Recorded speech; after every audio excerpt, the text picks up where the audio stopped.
नमस्कार। रानीपोखरीको उत्साहजनक रिपोर्टिङ पश्चात यति बेला हामी धरहरा र काष्ठमाण्डव पुनर्निर्माणको पछिल्लो अवस्था बुझ्ने गरी उपस्थित भएका छौँ। भीमसेन थापाले निर्माण गरेको 11 तले धरहरा 1990 सालको भूकम्पले क्षतिग्रस्त बनाई 9 तलामा सीमित गर्यो। 2072 सालको भूकम्पले यसलाई फेदैबाट ढाल्यो र धरहरासँगै नेपालीको आस्था, विश्वास र गौरव पनि ढल्यो। र यति बेला धरहरा उड्दैछ अनि नेपालीको शिर पनि।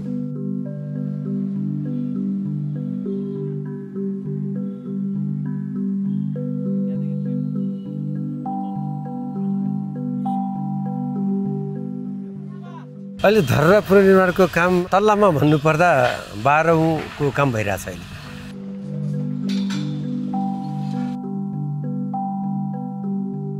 यसमा धरहराको साथै यसमा ट्रिपल बेसमेन्टको कामहरू, जसमा कार पार्किङको कामहरू, जुन कार पार्किङको 3 तल्ला बन्दैछ यहाँ नजिक, त्यसको काम भइरहेछ। अनि यतापट्टि टक्सार सम्बन्धी र भूकम्प सङ्ग्रहालय पनि यहाँ बन्दैछ, त्यसको काम पनि अब सुरु गर्न लाग्छौँ। अब यो दोस्रो तलाको यतापट्टिको जुन ढलानको काम हो यो भइरहेछ, तर मुख्यतः धरहराको टावर र ट्रिपल बेसमेन्ट काम चाहिँ भइरहेछ।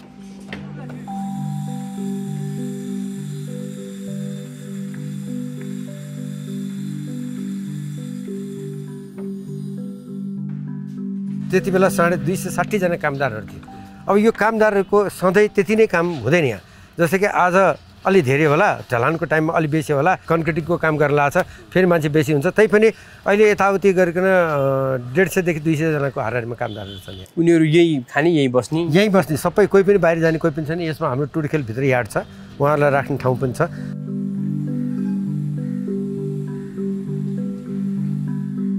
4 रोपनी क्षेत्रफलमा फैलिएको धरहरा अब 42 रोपनी क्षेत्रफलमा फैलिँदैछ। तपाईको मनमा पनि पक्कै जिज्ञासा छ, कौतूहलता छ कि अब कस्तो बन्दैछ धरहरा भनेर। अब धरहराले नयाँ स्वरूप पाउँदैछ। यहाँ 3 तले अन्डरग्राउन्ड पार्किङको काम भइरहेको छ, जहाँ एकै पटक 350 गाडी र 700 मोटरसाइकल पार्किङ गर्न सकिनेछ।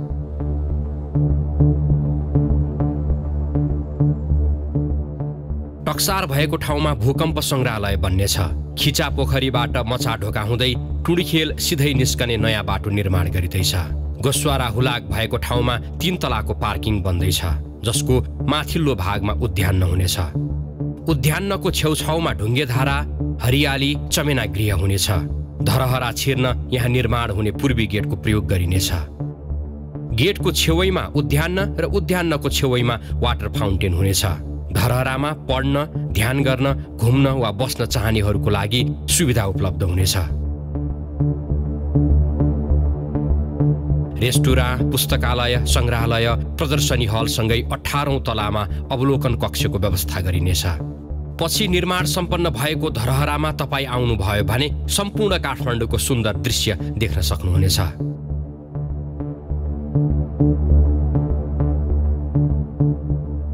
धरहरा मात्र होइन, अब सुन्धाराको पनि प्राचीन शैलीमा पुनर्निर्माण हुँदैछ। स्थानीयको मागलाई ध्यानमा राखेर यहाँ पुरानो उपाको मार्गको निर्माण हुने भएको छ। धरहरा अब साँच्चै हेर्न लायक निर्माण हुँदैछ। प्रधानमन्त्रीको सपना मै बनाउँछु मेरो धरहरा, त्यसपछि अनि विभिन्न संस्थाहरूले पनि जिम्मा लिए म बनाउँछु भनेर उनीहरूले पनि हात झिके। फेरि पछि सुरु भयो, समयावधिभित्र अघि यहाँले पनि भन्नुभयो सकिया छैन भन्ने पनि आयो। जनतालाई चाहिँ शङ्का छ अझै पनि। अब त यो टावर माथि गइरहेको अवस्थामा जनताले अब शङ्का गरिरहनु पर्ने अहिले ऊ चाहिँ देख्दिनँ म। हामी 12औं तलामा काम गरिरहेछौँ, फुल फ्लेजमा काम भइरहेछ। त्यसकारण यो अहिले जनताले यसमा शङ्का गर्नुपर्ने ऊ पनि छैन। अब यो हामीले हरेक 15 दिनमा 1 तला निर्माण गर्ने भन्ने योजना थियो। त्यो योजना अनुरूप हामी जाने भन्ने अहिले पनि सोचमा छौँ। निर्माण अवधि सकिए तापनि विभिन्न कारणले काम नसकिएकाले धरहरा पुनर्निर्माणका लागि केही समय थप गर्नुपर्ने देखिन्छ। निर्माण कम्पनीले थप 1 वर्षको समयावधि माग गरेको छ र प्राधिकरणले यसबारे छलफल गर्दैछ। अब 2 वर्ष दिँदा पनि यही स्पिडले बिस्तारै काम गर्ने हो कि 1 वर्ष दिँदा पनि अझ बिस्तार हामीले थोरै समय दिएर उहाँलाई स्पिडमा काम गर्न लगायो भने त राम्रो हुन्छ। तैपनि त्योभन्दा पनि चाँडोभन्दा चाँडो काम गर्नतर्फ लाग्नु पर्यो भन्ने मेन ऊ चाहिँ। अहिले 12औं तलाक काम भइरहेछ माथि। अहिले 12औं को भइरहेछ, तर हामी गयो भने 13औं मा जान्छौँ। किनभने 13बाट तल 12मा हेर्नुपर्ने हुन्छ तर 12को काम भइरहेछ अहिले जान सकिन्छ हामी त गइरहेछौँ जान मिल्छ पछि सर्वसाधारण जनताहरू चाहिँ कसरी चढ्न सक्छन् व्यवस्था के छ यसमा के छ भने यसको भित्रपट्टि दुईटा लिफ्ट छ दुईटा लिफ्टबाट माथि जाने हो एउटा है अनि अर्को एउटा फलामको भर्याङ पनि छ अनि यो पहिला जस्तो धर्रा एकैचोटि माथि जाने होइन यो चाहिँ एक तलामा पनि जान सकिन्छ बा एकैचोटि माथि पनि जान सकिन्छ र ओर्लिँदा पनि अब 20, 21, 18, 19 गर्दै पनि ओर्लिन सकिन्छ 22औं तला भनेको गुम्बज हो जसमा हामी महादेवको मन्दिर राख्छौँ 21मा मसिनको हेड हुन्छ 20 तलाबाट चाहिँ हामी हेर्छौँ काठमाडौँ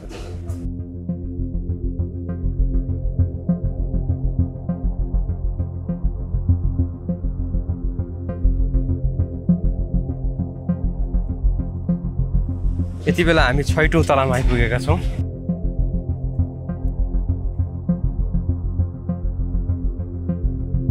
यो अहिले 10:30 तलामा छौँ हामी 10:30 तला यो 11 तला यो पोइन्ट 11 तला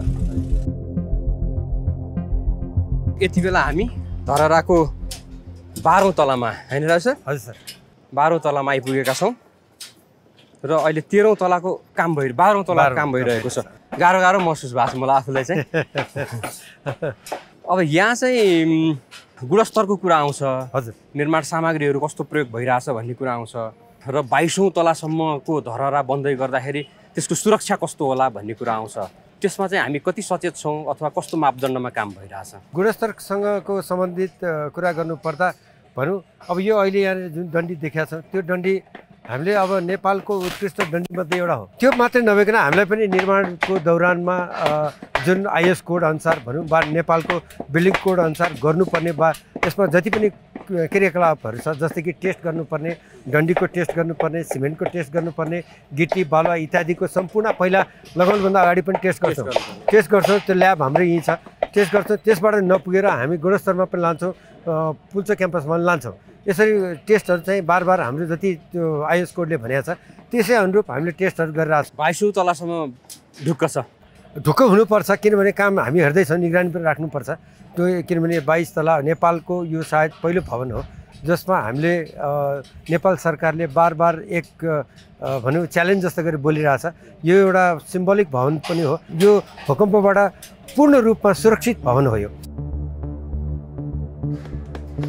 धरहराले नयाँ स्वरूप पाउने पक्का छ अब यसको संरक्षण र सञ्चालनको अधिकार कसलाई दिने हो त्यो पनि निर्णय गर्न आवश्यक छ कार्य सञ्चालन तथा संरक्षण सम्बन्धी कार्यविधि तय गरी काठमाडौँ महानगरपालिकालाई नयाँ धरहराको जिम्मेवारी सुम्पने हो भने महानगरपालिका पनि अब यसको निरन्तर सञ्चालन र मर्मत सम्हारको पूर्ण जिम्मेवारी लिने गरी तयार हुन जरुरी छ मौलिकता गुम्यो धरहराको एउटा ऐतिहासिकता थियो त्यसको अथवा एउटा गौरव थियो आस्था थियो त्यो मौलिकता त गुम्ने भयो यो त निकै आधुनिक बन्ने भयो भन्ने पनि गुनासो छ यो आधुनिक नै हो मौलिकताको लागि जुन हाम्रो पहिला तल धर्रा छ भत्किएको त्यो टुक्रालाई हामीले टेम्पर ग्लासले छोपेर राख्छौँ यो एउटा सिम्बोलिक रूपमा 72 सालको भूकम्पले बनाएको क्षतिको सम्झनाको स्वरूप हामीले त्यो राख्दैछौँ र अब 3 पटक लडिसकेको धर्रा होइन अब नलड्ने धर्रा यस्तो हो है भनेर एउटा सन्देशमूलक धर्रा हो यो तैपनि हामीले यसलाई के गर्यो भने धर्रालाई यसो हेर्दा बाहिरबाट हेर्दा झन्डै उस्तै देखियोस् पहिलाको जस्तो देखियोस् भनेर यसमा कुनै किसिमको झिलिमिली बनाएको छैनौँ यसमा झ्यालहरू राखेर एकदमसँग झिलिमिली बनाउन सक्ने अवस्था सँगैमा बनाएको बनाउन सकिन्छ तर हामीले बनाएको छैन किनभने यसमा त्यो झ्याल पनि एउटा तलामा एउटा गोलो झ्याल छ स्पाइरली जसरी पहिला गएको छ त्यसरी नै राखेको छ ताकि झट्टै हेर्दा पुरानै धर्रा जस्तो देखियोस् भनेको निमित्त त्यही राखेका छौँ कर्निसहरू पनि त्यही नै छ बुझ्नु के पर्छ भने धर्राको जुन चुना सुर्खीबाट धर्रा हिजो हाम्रा पुर्खाले बनाए कुनै टाइममा त्यतिखेर प्रविधि त्यही थियो अहिले पनि धर्रा ठडाउने कुराका लागि हामी चुना सुर्खीबाट ठडाउन सक्थ्यौँ तर हामी माथि चढ्ने गरेर चाहिँ त्यो धर्रा बनाउन सक्दैनथ्यौँ चुना सुर्खीबाट हामीले देखेनौँ त्यत्रा चाहिँ तपाईँको जनता हाम्रा चाहिँ दाजुभाइ दिदीबहिनीहरूको डेथ भएको मृत्यु भएको धर्रा ढल्दाखेरि चाहिँ कति चाहिँ तपाईँको चाहिँ नेपाली मनको हाम्रो एउटा चाहिँ धरोहरको रूपमा चाहिँ रहेको त्यो चाहिँ मन ढल्यो हाम्रो भन्नुहोस् त भनेपछि त्यो फेरि पनि त्यस्तै गरेर चाहिँ टुट्ने र फुट्ने धर्रा बनाउने हो होइन त्यसैले चाहिँ लामो छलफल भयो हामी नबनाउनु पनि सक्थ्यौँ त्यहाँ केही पनि नबनाऊ त्यसलाई जे थियो पहिलाको मात्रै संरक्षण गरौँ भनेर सोच्थ्यौँ त्यसो नगरेर हामीले त्यसलाई होल ओपन स्पेस पनि क्रिएट गरौँ एउटा बनाऊ एउटा भावनासँग गाँसिएको थियो हाम्रो चाहिँ त्यो धरहरा त्यसैले चाहिँ धरहरा चाहिँ बनाउनु पर्छ भन्ने खालको मान्यता भयो त्यसैले पुरानो धरहरा जस्ताको त्यसै राख्ने जहाँनिर भत्केको छ त्यहाँ राख्ने, त्यसले गर्दा त्यो एउटा चाहिँ भूकम्पले ढलेको एउटा प्रतीकको रूपमा पनि त्यो रहने भयो। धरहराको हिजोकै जुन स्वरूप छ त्यही रूपमै चाहिँ बनिरहेछ। त्यहाँ चाहिँ नयाँ त अर्को ढङ्गले गरिरहेको छैन। बरु हामीले के गर्यौँ भन्दाखेरि हिजो चाहिँ तपाईँको चाहिँ जुद्ध शमशेरको टाइममा चाहिँ जुन ढलेको चाहिँ 1990 को चाहिँ छ, त्यतिखेर जम्मा 18 तलाकै कति थियो, त्योभन्दा माथि चाहिँ तपाईँको भीमसेन थापाको समयमा हुने गरेर 22 तलाको बनायो नि। बरु त्यो अलिकति हाइट चाहिँ बढायौँ। त्यसो गर्दाखेरि अलिकति तलको थोरै चौडा चाहिँ गर्न पर्ने स्थिति भयो। तर धरहराको चाहिँ समग्र स्वरूप जस्तो छ, तपाईँले अहिलेदेखि नै चाहिँ धरहराको स्वरूपको जुन बन्दै गरेर चाहिँ त्यहाँ देख्न सक्नुहुन्छ। त्यहाँ भएका झ्याल, त्यहाँ भएका अरू सबै संरचना बाहिरको जस्ताको तस्तै, जुन हाम्रो सेतो कलरमा थियो, जुन खालको तलाहरू देखिन्थ्यो जस्तो त्यो त्यस्तै भन्ने हो।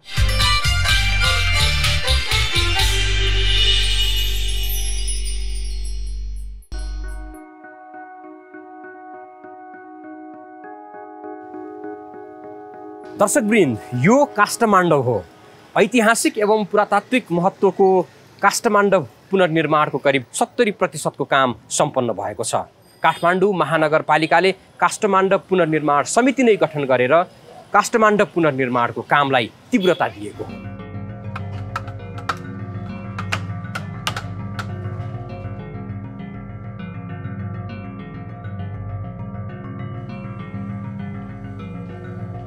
विज्ञसँग धेरै छलफल गर्दाखेरि काष्ठमाण्डवमा भूकम्प क्षति गरेको होइन होइन, आफै यसको चाहिँ सही समयमा सही व्यवस्थापन, सही मर्मत सम्भार, मर्मतबाट सही ढङ्गमा नहुँदाखेरि, जीर्णोद्धार सही ढङ्गबाट नहुँदाखेरि, त्यो जीर्णोद्धार कुनै कहीँ मिस्टेक गरी काम गर्दाखेरि त्यो बेला बिग्रिएको थियो। त्यस कारण भूकम्पै कुर्नु पर्दैन, कुनै बेला ढल्छ भनेर भन्नुभएको थियो होइन। त्यसमा भूकम्प आयो, त्यो ढल्यो, पूर्ण रूपमा क्षति भयो। भूकम्प पछिको क्षति, पछि पुनर्निर्माणको अभियानमा यो पनि पर्यो, त्यो त खुसीको कुरा भयो। के काम भइरहेछ? अहिले हाम्रो करिब पहिलो तलाको पूर्ण रूपमा काम स्ट्रक्चरली काम सक्यो। भनेको हामी जुन तलामा छौँ बसेर जो पुरो काम सकेको हो, यहाँ मात्र इँटा ओछ्याउनु बाँकी हो, लासो काम भएकोले होइन। त्यसपछि दोस्रो तलाको हामी पहिलो लेयरको ठाम र मिनाल हाल्न सक्यो। अब दोस्रो लेयरको ठाम मिनाल हाल्न काम सुरु गरेछौँ बिस्तारै बिस्तारै। त्यसले यसरी गर्दाखेरि माथि तलामा हामी सुरु गर्दैछौँ। यो 3 तलाको स्ट्रक्चर हो, अनि 2 तलाको हामी कम्प्लिट अब भदौको 15-16 गतेसम्ममा हामी दोस्रो तला कम्प्लिट गर्छौँ होइन। त्यसपछि हामी तेस्रो तलामा जान्छौँ। त्यसरी हामी सरसरी भन्दाखेरि त्यसरी हामीले 70% काम सक्यो भनेर हामीले भनेका छौँ। 3 वर्षमा निर्माण सम्पन्न गर्ने गरी 2075 साल वैशाखबाट पुनर्निर्माण सुरु भएको काष्ठमाण्डवको 70% काम सम्पन्न भएको छ। अहिले भइरहेको पुनर्निर्माणको गतिले अबको करिब 9 महिनामा काष्ठमाण्डवको पुनर्निर्माण कार्य सम्पन्न हुनेमा विश्वस्त हुन सकिन्छ। 7औं शताब्दीमा राजा लक्ष्मी नरसिंह मल्लले मूर्तिविहीन मरुसतह बनाएको र पछि यसैलाई काष्ठमाण्डव भन्न थालिएको लोकमान्यता छ।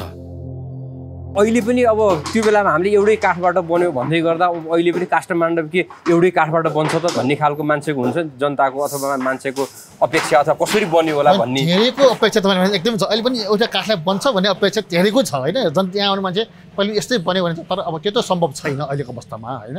अहिले हामी यो काठ खोज्नु पनि धेरै गाह्रो भयो होइन। विभिन्न सेक्टरमा हामी काठ खोजेको भन्दा मौट्रीमा हामीले एउटा भेटायौँ होइन। मौट्रीको हामीले गणन्टा भन्ने ठाउँमा त्यहाँ भेटेर त्यहाँबाट काठ ल्याएँ। यो काठ खोज्न, यो ठुल्ठुलो काठ तपाईँले देख्नुहुन्छ, यो ठुलो काठ खोज्न मै आफै जङ्गलमा 5 दिन गएका थिएँ। विशेषता चाहिँ के? काठको विशेषता चाहिँ के? अथवा खोज्दाखेरि कस्तो काठ चाहिन्छ भन्ने आयो? होइन, अहिले हामीले अथवा पुरातत्त्वको पनि त एउटा केही न केही होला नि, काठकै प्रयोगको पनि विषयमा। हामीले पुरा सबैको सल्लाह हो, विज्ञहरूको सल्लाह हो होइन। सबैको सल्लाह अनुसार हामीले यहाँ सबै सालको काठ प्रयोग, अग्राठ प्रयोग गरेको छौँ होइन। त्यसले गर्दा अग्राठको काम के छ भने यो त उखान पनि छ, 1000 वर्ष थर छ, 1000 वर्ष लड छ, 1000 पर छ भनेर। कुनै पनि काठको आयु 3000 वर्ष बाँच्छ छ होइन। त्यसको उदाहरण जोड्नु सक्यो भने हाम्रो यो तपाईँले यो माछाहरू यो कालो मेट छ सानो होइन, हो त्यो मेट 5औं शताब्दीको मेट हो, 1600 वर्ष भइसक्यो बुट्टा खोलेको होइन। त्यस कारण त्यो पनि प्रमाण हो त्यो उखानलाई मिल्ने गरी। त्यस कारण यस्ता यो काठ बलियो हुन्छ भन्ने मानेर हामीले सबै नै सालको काठ प्रयोग गरेका छौँ यसपालि होइन। अब त्यो बेला प्रयोग गरिएको जुन विशेषताहरू, प्रविधिहरू, अब सँगसँगै अब अहिलेको त आधुनिक प्रविधिहरू, भूकम्प प्रतिरोधी पनि बनाउनु पर्यो। के चिजलाई हुबहु जस्ताको तस्तै हामीले प्रयोग गऱ्यौँ, के चिजलाई चाहिँ हामीले होइन आधुनिकतासँग पनि अलिकति जानुपर्छ है भनेर के चिज चाहिँ आधुनिक प्रयोग गऱ्यौँ यसमा? एकदमै राम्रो प्रश्न हो यो। अहिले हामीले यो कुरालाई एकदमै प्रचार गर्नु छ, किनभने त्यति बेला 7औं शताब्दीमा बनेको काष्ठमाण्डव चाहिँ अहिलेको मोडर्न तकनिकमा सबै मिल्छ। यो काठको थामको हिसाब गरेँ होइन, यो ठामको त्यो ठुलो थामको स्ट्रक्चरल एनालाइसिस गरेर सबै एकदम ठिक मिल्छ। त्यति बेला हामी कति सिपमा धनिन्छ प्रविधिमा धनिन्छ भने त्यहाँबाट पढाउने हुन्छ। त्यस कारण त्यो अहिले हामी सबै जुन 7 सालमा प्रविधिको त्योभन्दा कहीँ पनि बिगा छैन। जुन प्रविधि त्यही प्रविधि अप्नाएको छौँ। एउटा हामीले भन्छ नि स्वदेशी सिप, स्वदेशी पुँजी, स्वदेशी श्रम, स्वदेशी सामान, त्यो 4 त सम्मिश्रणले हामी कास्टम बनाएका छौँ। के चिज प्रयोग भएको छ त यो अलिकति जानकारी गराउनु प्रविधिमै चाहिँ? प्रविधिमा हाम्रो के छ भने हाम्रो सम्पदा भन्दा नै हाम्रो 4 किसिमको सामान प्रयोग हुन्छ। जुन कि हाम्रो प्रकृतिले दिएको चिजलाई मात्र होइन। एउटा के भन्छ हाम्रो प्रकृतिमा हाम्रो देशमा नेपालमा माटो छ, राम्रो माटो छ होइन। त्यसपछि हाम्रो काठ छ, हाम्रो पहाडमा ढुङ्गा छ होइन। अनि त्यो माटोलाई हामीले अलि व्यवस्थित पकाएर इँटा बनाउन जानेको छ। त्यही 4 मात्र चिज हो। त्योभन्दा हामी फरक के पनि छ, पुरा तत्त्वले पनि त्यही भन्छ। त्यस कारण हामी त्यही 4 मात्रै प्रविधि अप्नाएर अहिले यो कास्टम बनाउने छौँ। पुराना सामग्रीहरू चाहिँ कतिको काम लाग्यो? पुरानो सामग्रीमा तपाईँले यो ठुलो हामीले यो युज गरेको छ। यो कालो कालो जुन छ होइन मेदहरू, त्यो सबै हामीले पुरानो युज गरेको हो। हामीले त्यो काठ चाहिँ ठडाउने कुराको निम्ति माथि चाहिँ तलामा चाहिँ काठ राख्ने कुराको निम्ति क्रेनले पनि राख्न सकिन्थ्यो, तर हामी क्रेनबाट चाहिँ प्रयोग गरेर राख्ने काम गरेनौँ। स्थानीय जनताले हिजोकै कसरी चाहिँ हाम्रो पुर्खाहरूले त्यो काठलाई चाहिँ माथि उठाएर राखे त्यही तरिकाले चाहिँ हामीले चाहिँ राखेर गऱ्यौँ। यो डकुमेन्टेसन पनि गरेका छौँ। यसको कारण के हो भनेदेखि हाम्रो पुरानो चाहिँ शैली प्रविधिलाई चाहिँ जोगाउनुपर्छ भन्ने मान्यता हो र जनताको अपनत्व चाहिँ कायम गर्ने स्थिति सिर्जना गर्नुपर्छ भन्ने हो। हामी त्यो कायम गर्दै अगाडि बढाएका छौँ र यो आर्थिक वर्षभित्रमा कास्टम मोडलको काम पनि सम्पूर्ण काम पुरानै शैली, पुरानै मोडल, पुरानै चाहिँ अनुसार काम हुन्छ। जति पनि ती काठहरू चाहिँ हाम्रो पहिला चाहिँ 7औं शताब्दीका काठहरू चाहिँ हामीले फेला परिराखेका छौँ। त्यहाँ चाहिँ काठमाडौँको चाहिँ एउटा चाहिँ इतिहासको चाहिँ एउटा जिउँदो प्रतीक हो त्यो चाहिँ, र त्यसमा चाहिँ हामीले त्यो उत्खनन गर्दाखेरि पनि त्यो पाएका छौँ। माथि भएको निश्चित काठहरू पनि त्यस्तो भएको छौँ।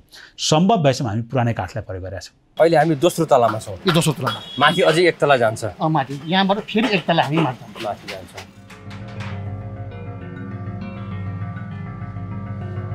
यो पुनर्निर्माणपछि कस्तो सन्देश जान्छ जस्तो लाग्छ देशभर? काष्ठमण्डप मोडल चाहिँ अहिले नै पपुलर भइसकेको छ होइन। यसले चाहिँ यो मोडलले काम गर्यो भने जनताको भावना बुझ्न सकिन्छ, सम्पर्कको महत्त्व बुझ्न सकिन्छ होइन। त्यसले गर्दा सही ढङ्गमा पनि बनाउन सकिन्छ र कस्ट पनि मिनिमाइज हुन्छ भनेर एउटा सन्देश जान्छ। त्यस कारण अहिले यो मोडल चाहिँ विभिन्न सेक्टरमा प्रचलन सुरु गर्छ। के सिकाइरह्यो? हामीले काष्ठमण्डपको एउटा डकुमेन्टेसन यति गरेको छौँ, एउटा कस्ट स्टोरी राख्न मिल्ने गरेर बनाएको छौँ। भोलि काष्ठमण्डप कसरी बनायो भने हाम्रो ट्रेनिङ टेक्नोलोजी पढ्न सकोस् विद्यार्थी पढ्न चाहनेहरूले। त्यो गर्नु खोजेको छौँ भने एउटा चाहिँ हामीले इन जेनरल सबैले समेट्ने गरी एउटा डकुमेन्टेसन निकालेको छौँ। त्यो एउटा चाहिँ फेरि हामीले तेस्रो डकुमेन्ट चाहिँ हामीले रिसर्च टाइपको होस्, कास्टम बनाउँदा के छ भनेर जे वानदेखि हामीले यस्तो गरेको छु। आज हाम्रो कति काम भयो, कतिजना काम गरेको छ होइन। त्यो काम गरेको जामी को नाम हो, नामसहित लेखेर हामी डकुमेन्ट बनाएको छौँ। भोलिका दिनमा यसरी काम गऱ्यो भने लङ लास्टिङ हुन्छ वा डकुमेन्टेसन रिसर्च पार्ट हुन्छ भन्ने कुरा हुन्छ। अहिले हाम्रो ज्ञान सिप चाहिँ त्यत्तिकै खेर जाँदैन। कसरी सञ्चालन हुन्छ यो? अब चाहिँ त्यो कसरी सञ्चालन गर्छ त्यो महानगरपालिकाको हातमा हुनुपर्छ। हामीले बनाउने काम हो, हामीले बनाएर हस्तान्तरण उहाँलाई गर्ने हो।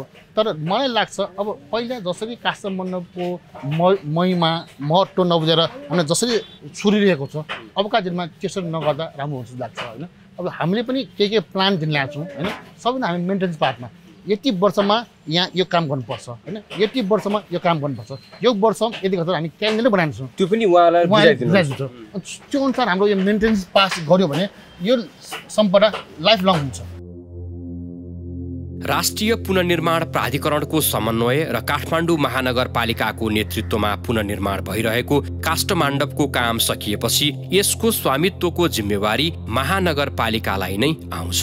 त्यसैले यसको दीर्घकालीन सञ्चालनसँगै समयानुकूल संरक्षण र सम्वर्धनको योजना बनाई महानगरपालिका अघि बढ्नु जरुरी छ। जे होस् 7औं शताब्दीका यस्ता ऐतिहासिक महत्त्वका संरचनाहरूको पुनर्निर्माणमा काठमाडौँ महानगरपालिकाले लिएको अग्रसरता प्रशंसनीय छ।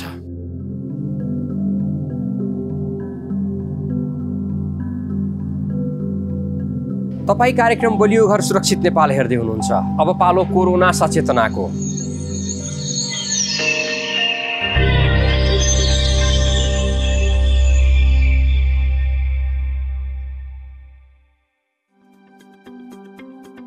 भौतिक पूर्वाधार र सडक, पुल, सार्वजनिक भवन, सम्पदा जस्ता संरचना पुनर्निर्माण गर्दा अपनाउनु पर्ने कार्यहरू। कार्यस्थल क्याम्पमा उपलब्ध हुनुपर्ने न्यूनतम सुविधाहरू। हातमुख धुनको लागि प्रयोगमैत्री साबुन पानी समेतको बन्दोबस्त। नाक मुख छोप्नको लागि मास्कको उपलब्धता। ज्वरो नाप्नको लागि थर्मोमिटर, यदि 10 जना बढी जनशक्ति परिचालित हुने स्थल हो भने थर्मोगनको उपलब्धता। न्यूनतम सामाजिक भौतिक दूरी कायम हुनुपर्ने। खानेपानीको उपयोगका लागि सबै कामदारलाई छुट्टा छुट्टै बोतल वा भाँडोको उपलब्धता। काम सुरु गर्न पहिले, खाना खानु पूर्व, दिशा पिसाब गरिसकेपछि र आवश्यकता अनुसार अनिवार्य साबुन पानीले मिची हात धुन उत्प्रेरित गर्ने पोस्टर तथा सूचना टाँस गरिएको हुनुपर्ने। कार्यस्थल वा बसोबास स्थानमा उचित सरसफाइ गरेको हुनुपर्ने। कुनै कामदारलाई कोभिड-19 को लक्षण देखिएमा वा अन्य आकस्मिक स्वास्थ्य उपचारको लागि स्वास्थ्य संस्थामा लैजान पर्दा सहजै वा शीघ्र एम्बुलेन्स उपलब्ध हुन सक्ने गरी त्यस्तो सेवा प्रदायकको सम्पर्क नम्बर, चालक सम्बन्धी विवरण, तत्काल सेवा प्राप्तिको लागि पूरा गर्नुपर्ने अन्य शर्त भए त्यसको जानकारी लिई सुरक्षित र तत्काल उपलब्ध हुन सक्ने गरी राख्नुपर्नेछ। कोभिड-19 का लक्षण देखिएमा अपनाउनु पर्ने सतर्कता। तत्काल काममा नलगाई अलग्याएर राख्ने र स्थानीय तहसँग समन्वय गरी नजिकको स्वास्थ्य संस्थामा परीक्षणको लागि पठाउने। स्वास्थ्य परीक्षणबाट कोभिड-19 को आशंका गरिएका वा परीक्षणबाट पुष्टि भएका कामदारहरूलाई काममा नलगाउने, स्वास्थ्य उपचारमा समन्वय गर्ने र निजको घर परिवारलाई जानकारी गराउने।